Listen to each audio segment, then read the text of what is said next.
এটা আমার লাস্ট কয়েক মাসের আঁকা।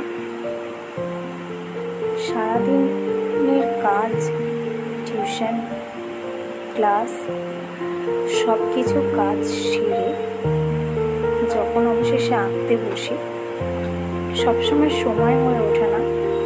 তো সময় পাই যখন চেষ্টা করি, কখনো তাড়াতাড়ির মধ্যে করি, অনেক সময় দেওয়া যায় না, কারণ যেহেতু ঘরে প্রচুর কাজ রয়েছে, আমার নিজের সংসার রয়েছে, নিজের টিউশনের কিছু কাজ থাকে, সেখানেও হয়ে ওঠে না। তো তাড়াহুড়োর মধ্যে যেটুকুনি যা করতে পারি, আঁকতে ভীষণ ভালোবাসি, আঁকতে খুব ভালো লাগে আমার, তো হয়ে ওঠে না সব সময়।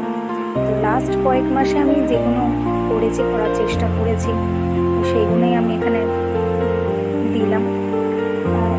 অনেক দিনের ইচ্ছে ছিল যে এরকম একটা ভিডিও করব, যেখানে আমার আঁকাগুলো একটু থাকবে, সেখানে মানে কয়েক মাসে কীরকম কাজ করেছি, কীরকম আঁকতে পেরেছি, নিজেরও মাঝে মাঝে দেখতে ভালো লাগে যখন খাতাগুলো উল্টে দেখি যে হ্যাঁ এটা আমি করেছিলাম। তো সেই জন্যই আর কি করা। সব কিছু কাজ সামলে সব জায়গায় সব সময় দিয়ে ক্লাস করিয়ে বাচ্চাদেরকে আঁকিয়ে তারপরে যখন নিজের আঁকাগুলো মানে আর কি নিয়ে বসি, তখন একদিকে ভালোও লাগে, মন অ্যাকচুয়ালি খুব ভালো হয়ে যায় আঁকলে। সবসময় পরিস্থিতিও থাকে না আর কি।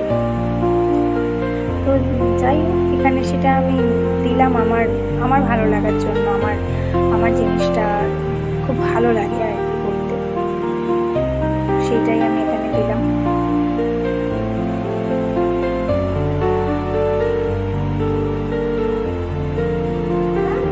তো সব কিছু তো নির্দিষ্ট একটা সময় থাকে, তো আমার ক্ষেত্রে সেটা হয়ে ওঠে না। আমার টিউশন লাইফ আর ক্লাসেসগুলো ছাড়া বা সংসারে যে কাজগুলো ছাড়া, মানে আমার শখের জন্য যে সময়টুকুনি প্রতিদিন হয়তো বের করা আমার উচিত, সেটা হয়ে ওঠে না প্রতিদিনই। বিভিন্ন রকম কাজ, বিভিন্ন রকমের মধ্যে দিয়ে আমি আটকে যাই, হয়ে ওঠে না সময়।